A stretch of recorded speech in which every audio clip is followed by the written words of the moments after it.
Alternative Digitalk. Real issues, real talk.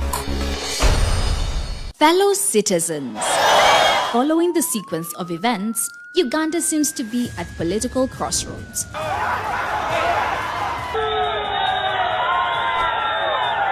I'm not a servant of anybody. Madam, I know the law.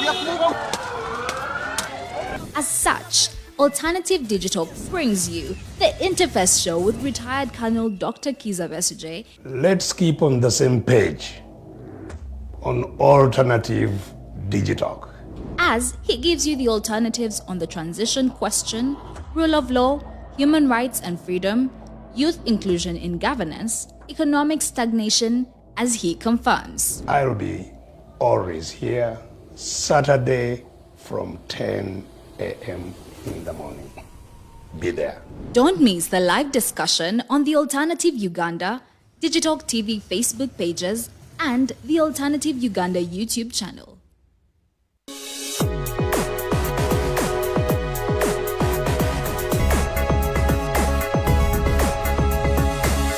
The Alternative Digitalk. Real issues, real talk.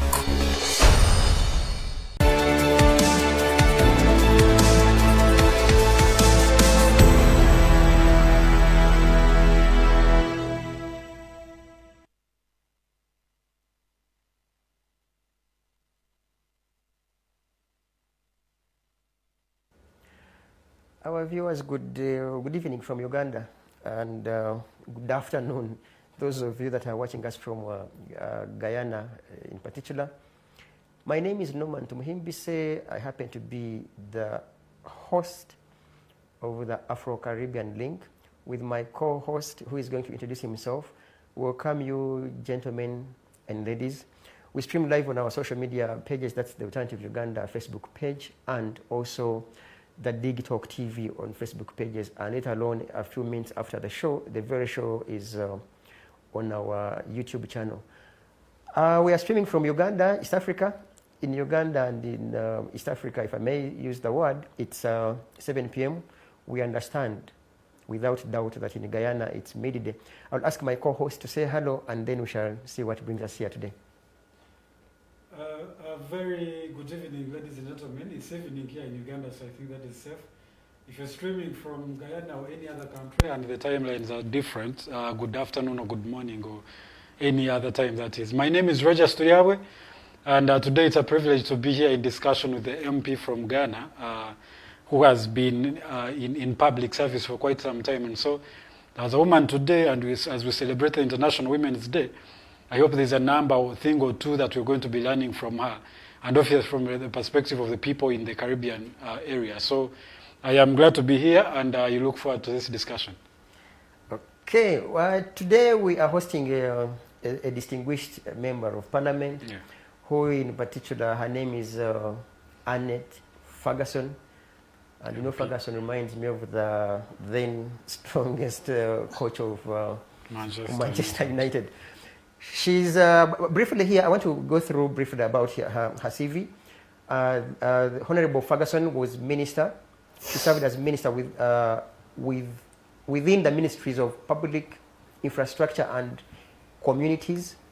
That's in 2015, April to 2019, and also April 2019 to August 2020. Perhaps you'd share with us how she lost the ministerial job, because apparently I understand from being in things, for lack of another word, you know, in Africa we say being in things. So she left being, she missed out being in things. Now she's a shadow minister. Honorable Ferguson, say hello to our viewers and tell all our viewers who is this Ferguson in the first place, briefly. To you, Honorable Ferguson. Thank you very much, Mr. Norman, and to your co-host. May I first say a pleasant afternoon to my folks back here in Guyana, and a pleasant evening to your folks back in Uganda. I also want to say thank you very much for having me on your program Afro Caribbean, and I do look forward to us having a healthy conversation this afternoon, this evening, where you are. My name is Annette Ferguson.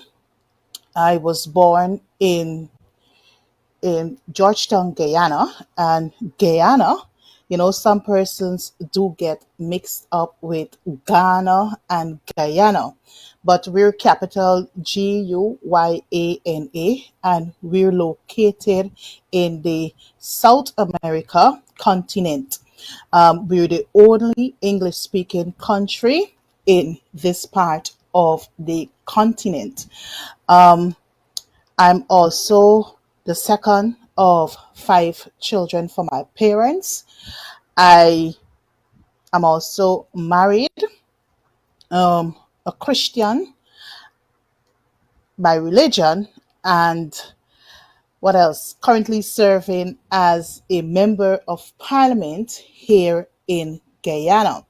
But if I can backtrack a bit, I would also want to let your viewers and listeners know that prior to me entering public life through politics, I actually started my public career at the Guyana Post Office Corporation. And then eventually I served as a full-time consultant with USAID CSVS, and then into politics, where I served as a minister of government at two ministries. The Ministry of Public Infrastructure, which is responsible for all things public structure, infrastructure, which encompasses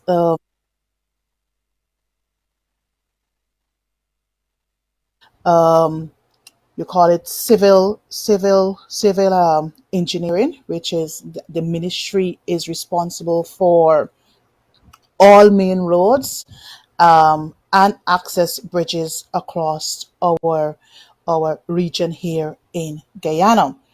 I I subsequently served as a minister in the Ministry of of Communities, and that ministry was responsible for all things. A part of us being a country, Guyana, we are divided into regional districts, because Guyana is 83,000 square miles, and we have hinterland region, so our areas are quite vast. So that ministry was responsible for all the regions, from regions 1 right through to region 10. And I was responsible at that time for the housing sector, where the government provides housing for its people to ensure that our people are properly accommodated. So, in a nutshell, that is what I can say who I am and the varying roles that I would have played outside of public life, and also while serving as a public servant when I left school some years ago.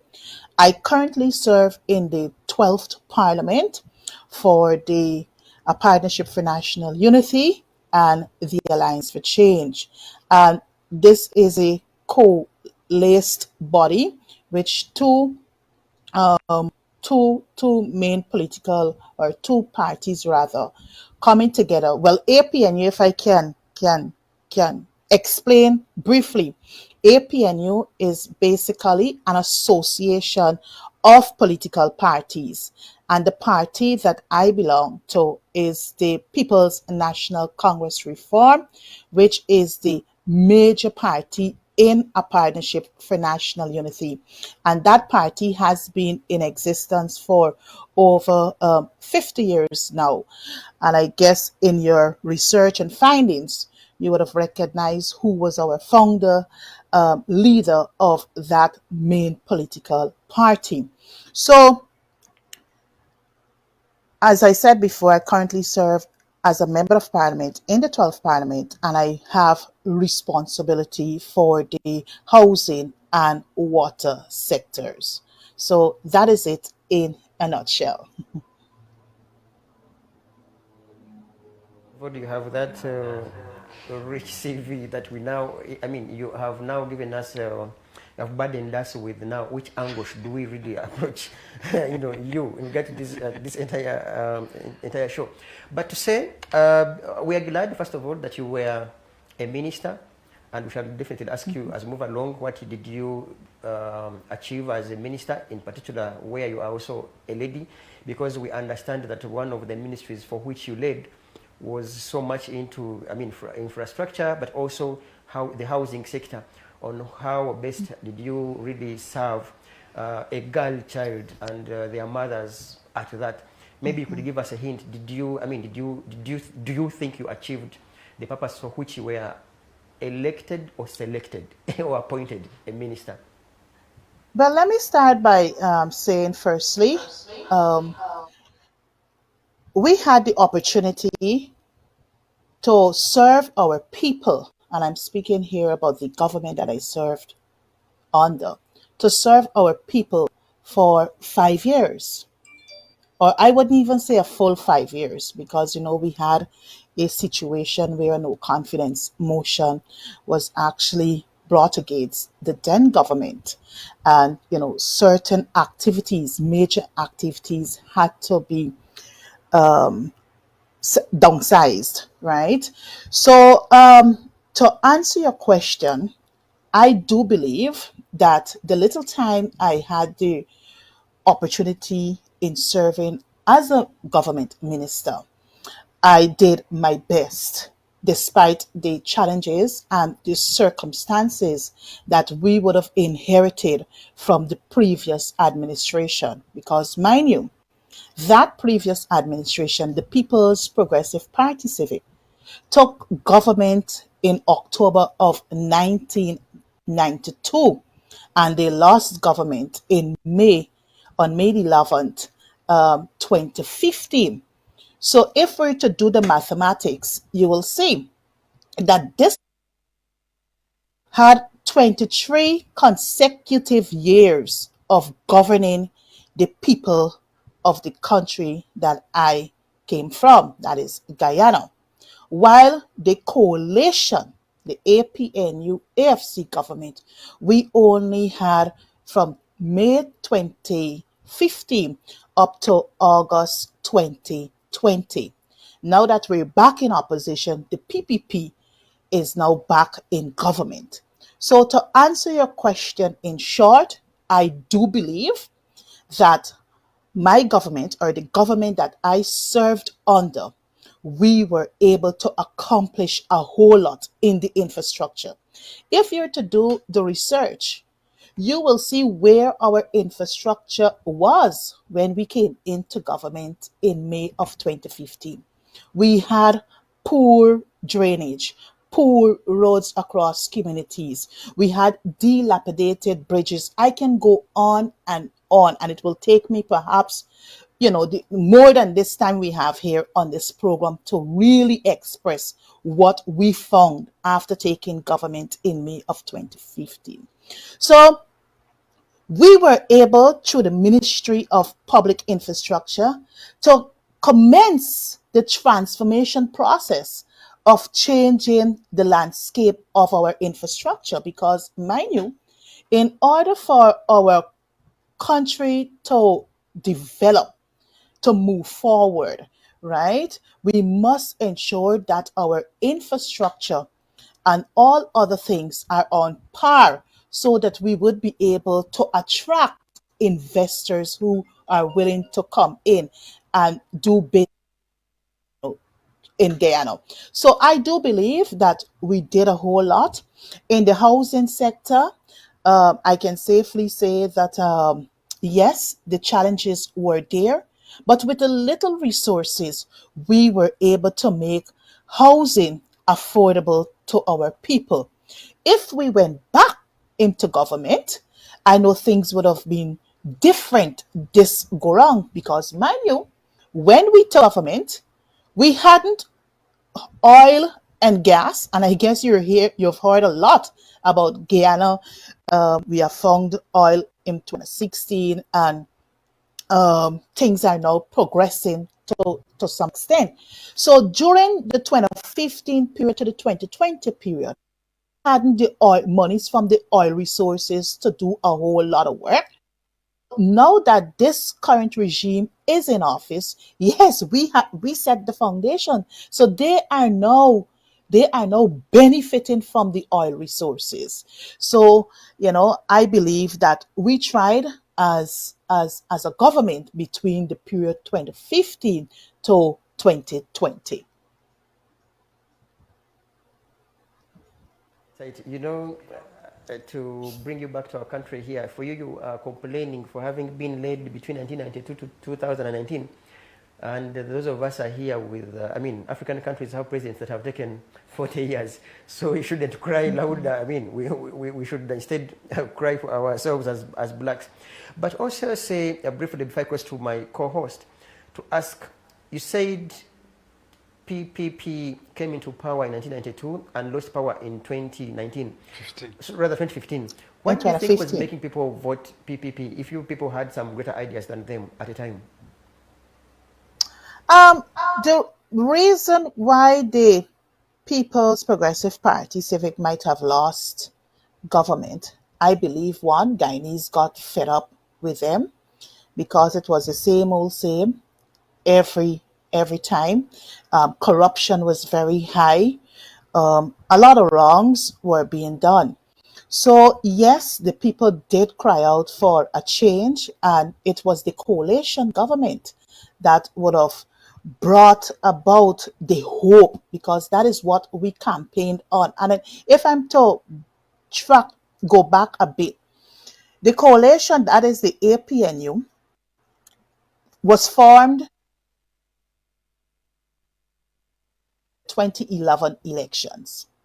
And mind you, we were able, with the AFC at that time, a smaller third force political party here, we were able to have control of the National Assembly. We had the majority of seats in the National Assembly. So we had 32 seats and the PPP had 32 seats. So I guess when we went on election in May 2015, that was a snap elections, I would want to say, because a no confidence motion was moved against the then government, that is the PPPC government. That no confidence motion never saw the day of light in the National Assembly. That would have allowed us the opportunity to debate. So the government then prorogued the National Assembly. Hence, we went to the elections in May 2015. So throughout 2011 into 2015, we would have campaigned for a good life. We showed the Guyanese people that we can be the better stewards of their resources. And that opportunity we were able to receive after the May 2015 election. So if we're to really have a comparison done between the 23 years of the PPPC and less than 5 years of the coalition government, you will see that our stewardship in government was far superior than the 23 years. Because what that government failed to do in 23 years, we were able to accomplish some amount of work in 2015 to 2020. And Guyanese will tell you, because if you're to do a survey, they will tell you crime went down. We were able to improve in the education sector. The agriculture sector was making strides there, because I guess you might have heard about sugar not doing well, but we were able to find alternatives, right, to deal with the sugar industry, but that did not go down too well with the then opposition, which was the PPP, because they felt, that is where they voting base is, in the sugar industry. So that didn't go too well, but despite our efforts, we made a lot of accomplishments where the agriculture sector was concerned. I spoke to the issue of infrastructure, electricity, constant blackouts, and we were able to fix the main company that supplies electricity in this country, right? We were able to repair the damages to infrastructure. We never had local government elections. Since 1994 was our last local government elections in this country. Remember I told you the PPP came to government in October of 1992. Then 2 years after, we went to local government election. And local government elections usually due by constitution every 3 years. So the next local government election was actually set for 1997, or should have been for 1997. So my brothers, the PPP failed to give Guyanese local government for 20 years. We came in 2015, and we were able to have two successful local governments in March of 2016 and in November of 2018. Right? Well, I guess you might have heard that we're preparing to head to local government elections in June, should be June the 12th, right? So we're preparing to head to the polls. But I'm sharing with you some of the positives, some of the changes the coalition was able to give Guyanese. We were able to provide free transportation to get our students and pupils to and from school, not just the provision of buses. We had in excess of 20 buses servicing communities across the country. We had in excess of 20 boats servicing riverine communities to get our children to and from school. We also had we issued bicycles, we had books, we had breakfasts in the school setting. So, children were able to attend school more than before, right? Um, the health sector was another plus for us. We brought great transformation into the health sector. We were able to expand health centers that uh, never had health centers. We were able to put more human resources, like make doctors available to communities. So rather than persons having to head down to the primary healthcare facilities, they could have used the health centers at their first, stop to seek medical attention. So my brothers, I can go on and on, as I said before, to show why the coalition was better than the People's Progressive Party Civic. Precisely, I want to also take you back to your own submissions. You seem to suggest that you achieved what People's Progressive Party, what it couldn't achieve in the 22 or so years that it spent into power. But then, after you had served for simply 5 years, the same voters whom you say that you had served best got you guys out of power. I mean, your coalition wasn't voted into power. It lost, and the PPP now again took power. Precisely, you tell us why, and I think like in half a minute, and my co-host will have also his questions that you would perhaps also pay interest into. Yeah. So why did you lose power after you had served your citizens, as you say? Well, to answer you in short, I must let you know that the March 2nd, 2020 elections, it's high in controversy at the moment. We had the influence of external forces who played a major role in our elections. And I must let you know the reason behind this, because oil started to drill, right? Or we started to get oil by, was it, I think, in December of 2020, if my memory serves me accurate. So, oil was coming. So with oil comes money. So I believe because of the international influence, right, it really caused the coalition, the government, because throughout our campaign leading up to the March 2nd, 2020 elections, persons were rallying behind the coalition government. So at the moment, those elections the results are currently engaging the attention of the courts, because we felt that the results were not, what should I say, were not a true reflection of the voting population. To my co-host, and then he'll definitely ask you some of the issues you might have. Okay, yes, thank you. Thank you very much. You gave a very rich background of most of the issues that are facing Ghana right now. I have particularly a lot of them, but we may not have a lot of time to exhaust all of them. So I'm going to first focus on the role that you're playing right now, and later on I want us to go a little bit to the topic of the day. But before we get off what you were talking about, you are the Shadow Minister of Housing and Water, if I am not mistaken. And there's your current budget was passed, I think, at the beginning of last month, which was February.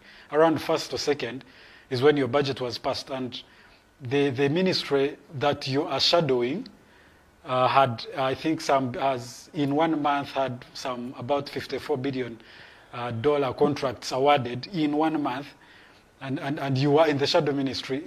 Doesn't that time period raise any questions to you?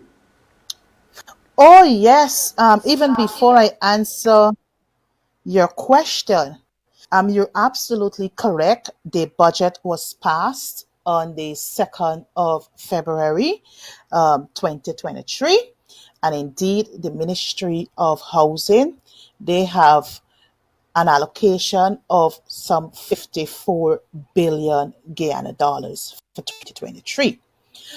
With regards to the contracts signed, just couple days after the budget was passed, I do have concerns, and I have written about it.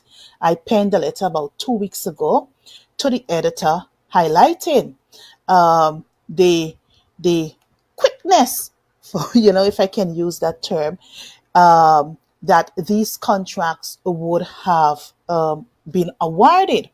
Because you see, for contracts to be awarded, there are certain preliminaries that must be followed. What are these preliminaries? One, you have to, after consideration is given at the level of the ministry, right, to get up the tender documents. After those tender documents are prepared, you have in excess of 3 consecutive weeks in which these tenders ought to be advertised, right? So after the 3 weeks is exhausted, then you have submissions to be made, then you have to analyze and assess to ensure that the bidders would have conformed to the criterion asked in the bid document. So budget passed on the 2nd of February 2023, and then, less than 1 month, you're seeing contracts in excess of $54 billion being awarded to contractors.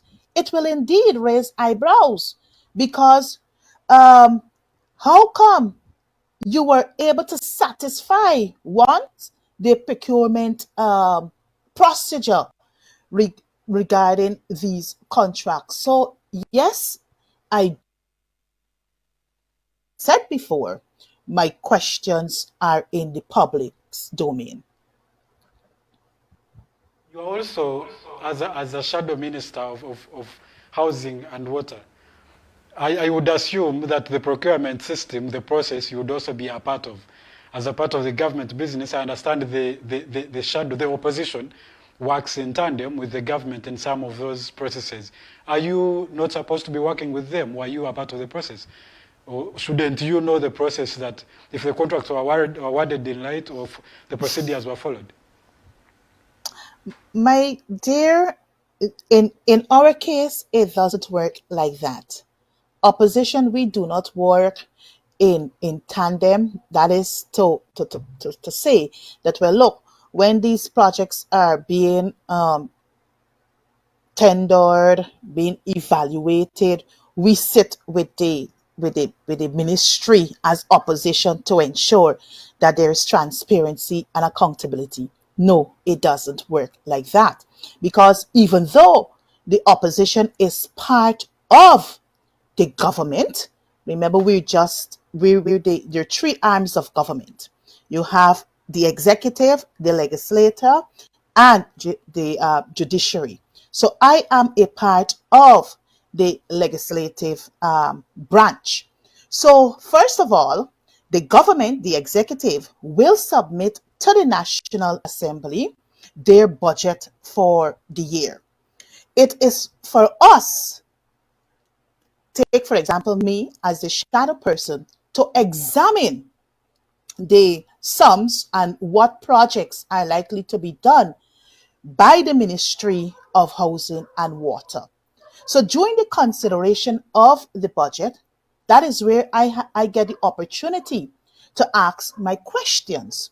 If the questions are not answered at that time, I can then do supplementary questions to the minister through the National Assembly.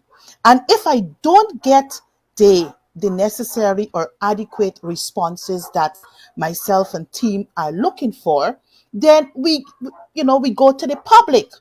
We write in the newspapers, we have shows like these where we expose the lack of transparency on behalf of government. So that is how the process works. So if they're not complying with the procurement procedures, that too we exposed.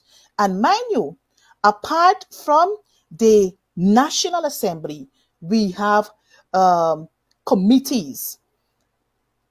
We have varying parliamentary committees. So the main committee that examines government spending is the Public Accounts Committee.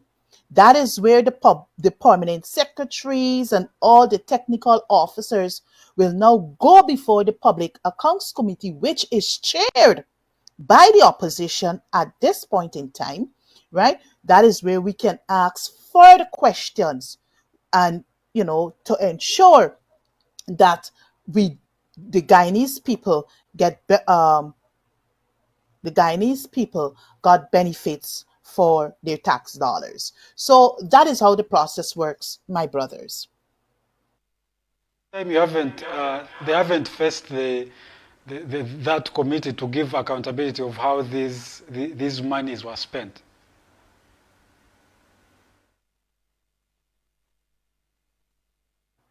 Can you repeat for me, please? I was asking from the explanation, the ministry, has it not come yet to that committee to explain the spending and procurement process of this contract?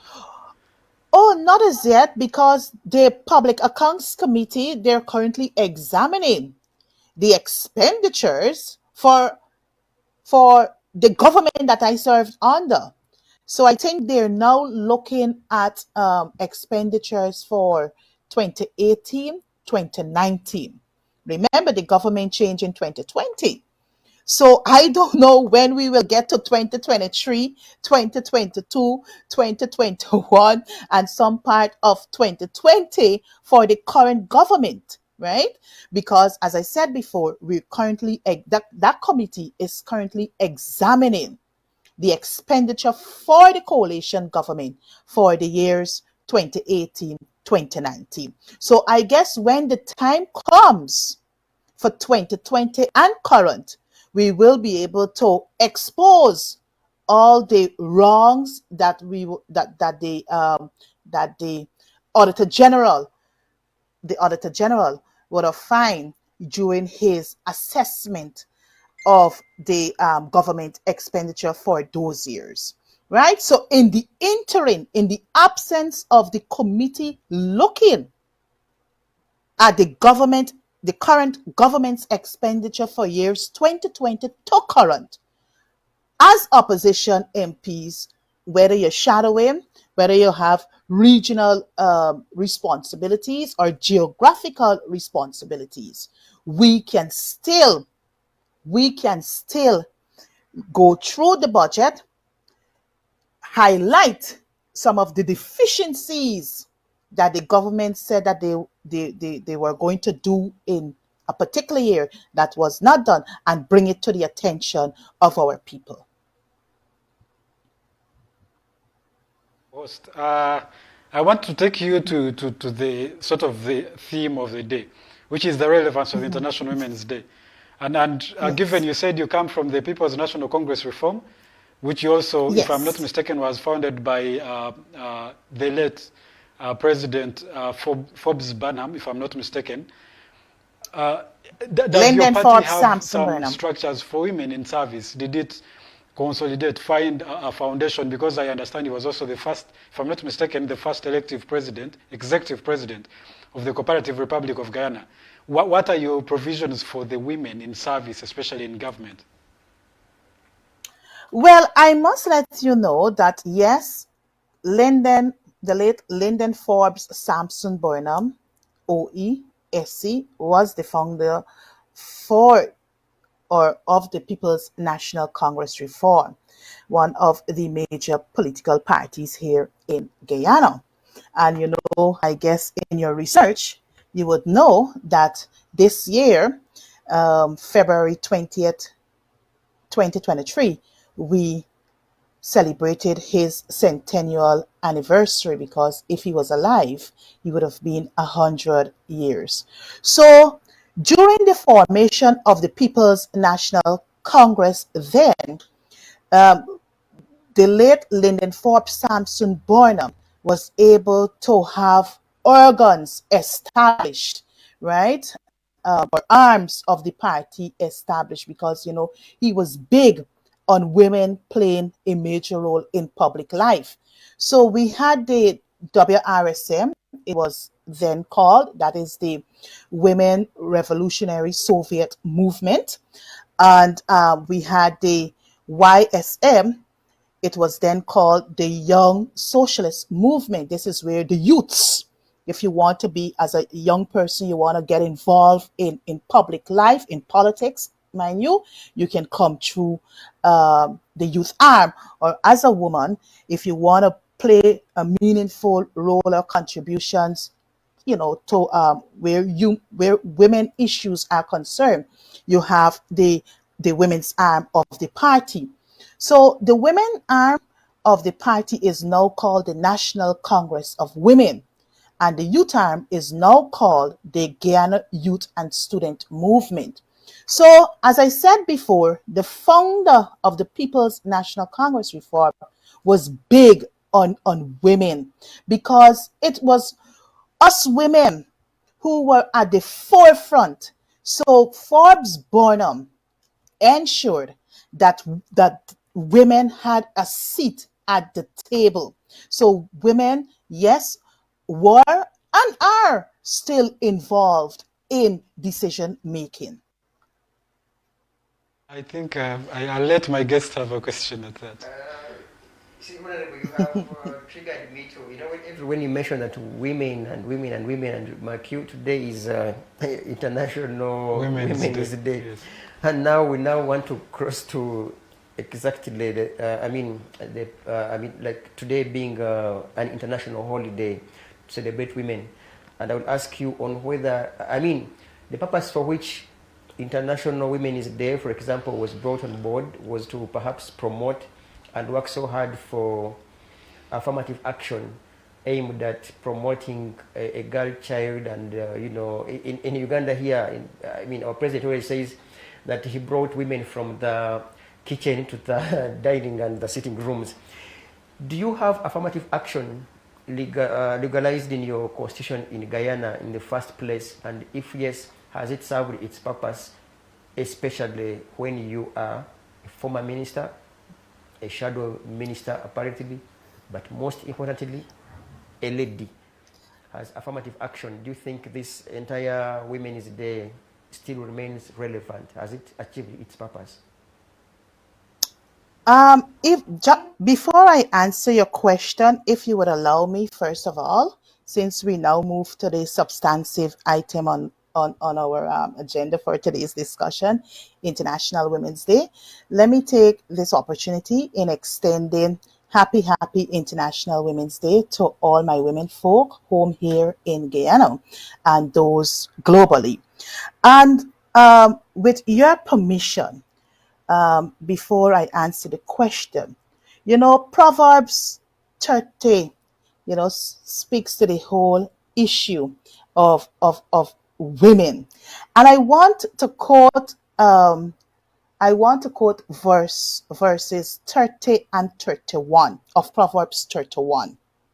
And this is what it has to say. Many women do noble things, but you surpass them all.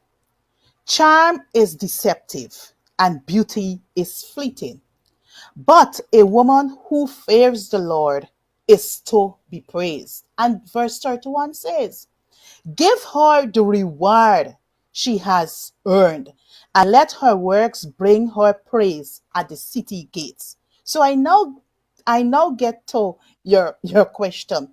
I do believe here in Guyana, yes, we have answered to the call of affirmative action when it comes to women in this country. The reason for me saying this is that our constitution speaks to 1/3 of our women being involved in decision making at the highest level, the National Assembly. And I can proudly say that the political party that I'm a part of has answered that call, because right now our composition of women between the APNU and the AFC, we have in total 13 women. 13 women. While the governing body, the People's Progressive Party, Civic, they only have 9 women. So when you add the 9 plus 13, it would give you 22 women currently sits at the highest decision-making body of our National Assembly where laws are passed. And I must say, because our National Assembly is composed of 65 seats. So out of the 65 seats, you have a total of 22 females being in that noble house, adding their voices, not only to national issues, but issues affecting women. So I will say again that yes, my country has answered the call to affirmative action.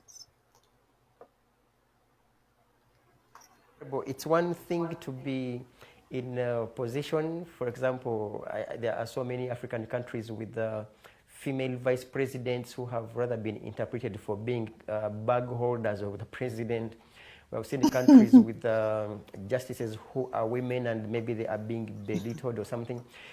I mean, do those ladies in governance hold power rather than positions? It could be simply, symbolic. We should have 1/3 ladies. in charge, but do they make decisions, and are such their decisions effected? Do they have the real power, or rather they have positions?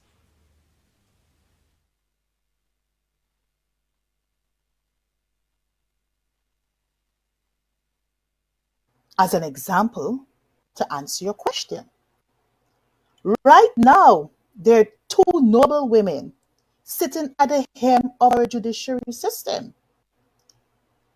Our chancellor is a woman. Our chief justice is a woman.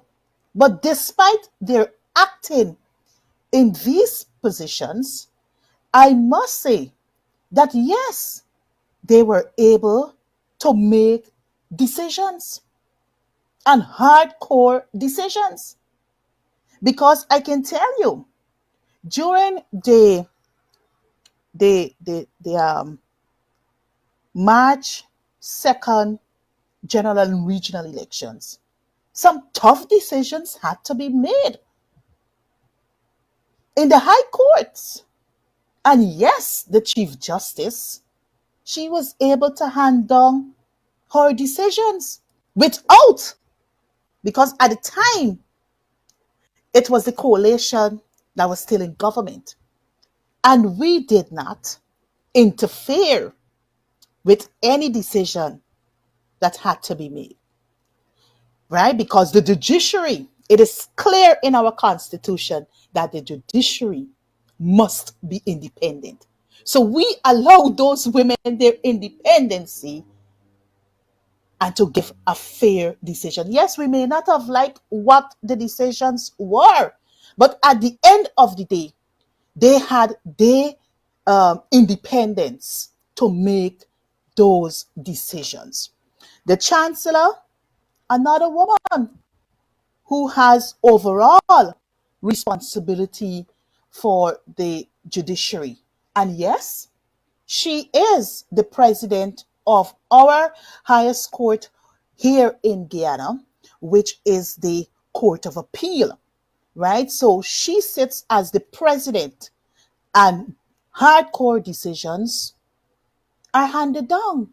So I would say these women are allowed to, perform their duties diligently without any fear of successful contradiction. To my co-host here, I want to, it has been rumored in so many corridors that the world has paid a lot of attention to a girl child and rather dropped the boy child.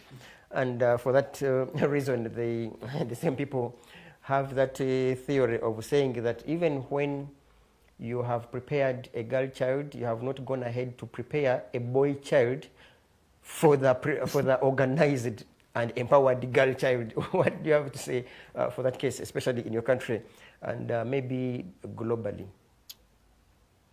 I believe, this team, this year's team for International Women's Day speaks to the issue of innovation, technology, and having gender equity. Yes, the emphasis, I think, in the team, is able to identify women and girls being empowered. But I can say to you, Norman, that in my country, you know, we we speak about equity and equality, and I do believe that we practice it here because in the education system, boys and girls are given equal opportunity to attend school. But sometimes we have to go a bit further. Because remember, society is actually made up of the family, right?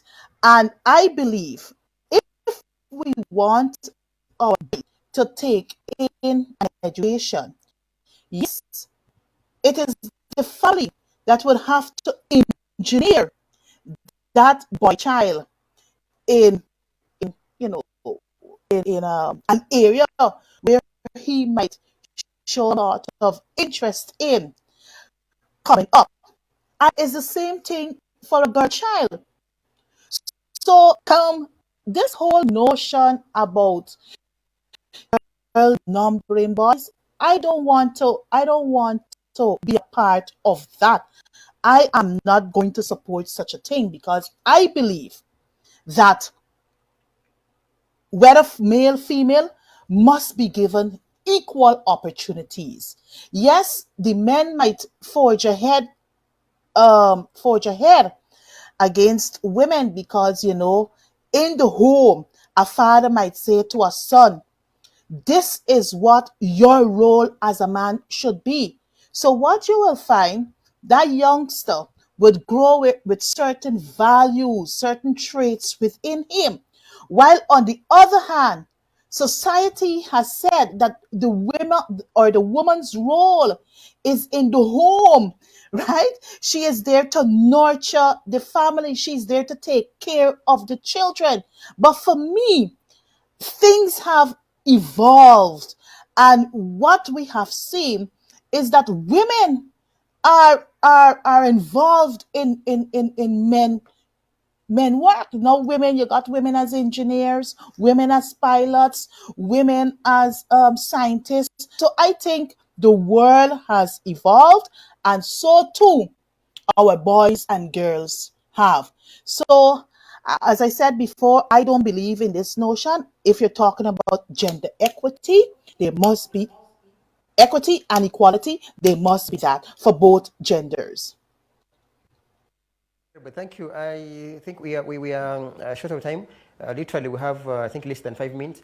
And before I cross to him, I do not know whether anyway. Let him open up the comments and precisely you respond to most of the comments here, and then we shall really call it a day because we have less than 5 minutes. To my co-host. Honorable, thank you so much for that insight into the women and the girl child. That is important. There's one Ethan Mwine who's watching live from Turkey. Says, how did the Sugate scandal end? Was it solved? Was the vice president held accountable for the alleged corruption through investment kickbacks for the government project? To answer, I think you can respond to that first, then I'll ask the others. Well, I must let you know that the Sugate matter still remains unresolved. The last that we heard, some close to a year now, is that Mr. Jagdeo was going to sue Sue. So, I don't even think that Sue nor Jagdeo had their days in court. So the matter still remains of concern to us in the opposition and also to the Guyanese populace. So that's the short answer I would provide for now on that matter. I tried to follow that issue of the Sugate, and it seems to be long and building on a lot of those that are alleged against the person of the vice president of the Cooperative Republic of Ghana. We also are blessed to have Honorable Nima Flubes to be online. She's following. She's saying, first of all, greetings to you all. Hi, Comrade Ferguson. She also adds that cheating and the influence of the outside power that causes Guyanese a good life. Well, that is, I think you did mention earlier about the 2020 elections and how there were some external influences, and so I think she was also adding on to that. She also says this current government does not work to rules and procedure. I do not know how that works, but you did mention about this issue that is ongoing, and you said the committee that's supposed to be checking is on the issues of 2018, 2019. I wonder when will you get to this one that is current, because by the time you get there, probably the issues will have moved on, the government will probably have changed even. I don't know how checks and balances work that way, so I don't know what you can speak also about that.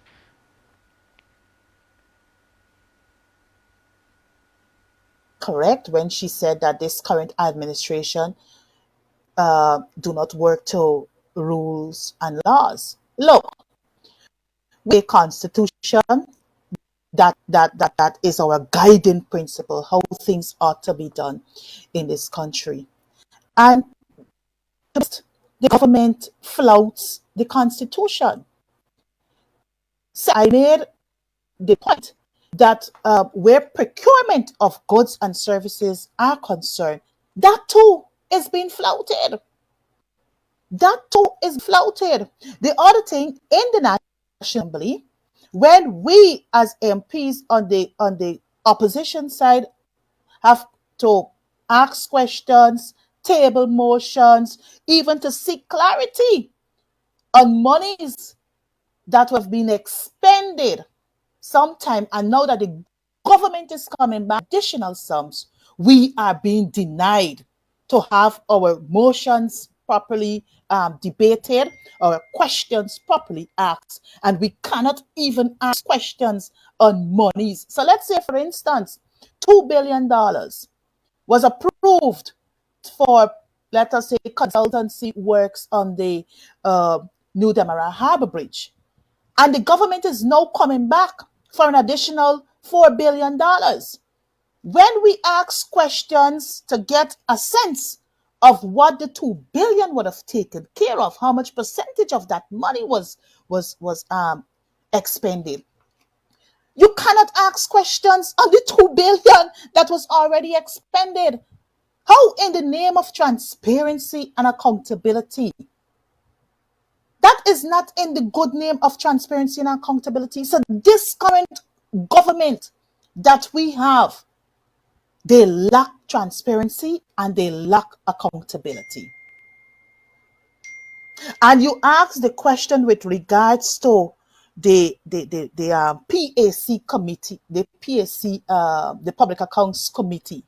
I did say to you that they're currently examining the 2018-2019 expenditure of the coalition government.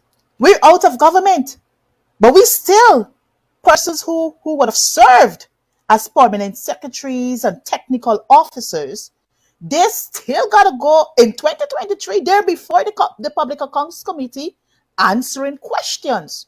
So whether 10 years from now, the 2023 budget or the 2022, the 2021, and the 2020 budget of the People's Progressive Party Civic will be examined, yes, the accounting officers will have to come before the committee and give explanation on the questions we have. So that's how the process works. So whether 15 years, they will still have to appear before the committee to respond to the questions. I will ask you maybe precisely to, I understand you have local council elections, maybe to mobilize and call upon your, I don't know, your voters or supporters, especially girl child, to participate, or otherwise in a few seconds, because we are literally short of time and our show is meant to close at 8 sharp.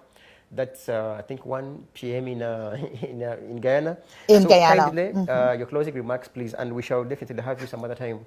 And to to continue. We shall also hold you accountable because you must. When you place them, we also place you to tell us how far you have gone. Yes. May you please say your Yes. closing remarks? And Well, indeed, I just want to say to my Guyanese brothers and sisters, as we prepare for local government elections, I ask each every one of us, whether the young, the old, the middle age, to get involved in these elections, because at the end of the day, Norman, it is these people who live in their local areas that would have issues. So once you elect the right set of people that will have your issues solved, I think all things will be equal for your community. So the time has come for you to go out there in your numbers and vote solidly for a partnership for national candidate in your community or local authority area. In closing, Norman, I want to leave this quote with you and our women. We celebrate the diversity and strength of women around the world. Whether we are mothers, daughters, sisters, or friends, we all have a role to play in creating a more just and equitable society. Let us stand together, women, lift each other up, and fight for a world where women can strive and succeed in all areas of life.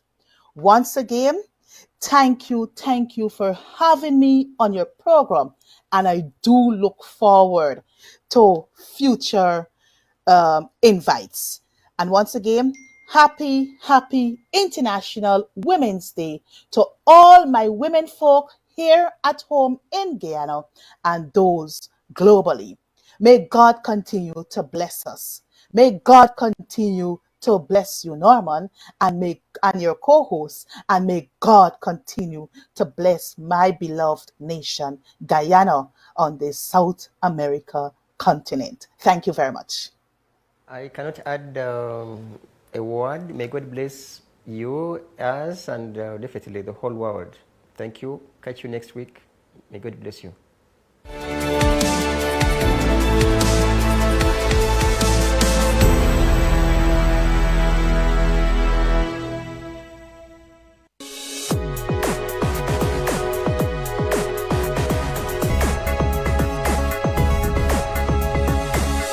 The Alternative Digitalk.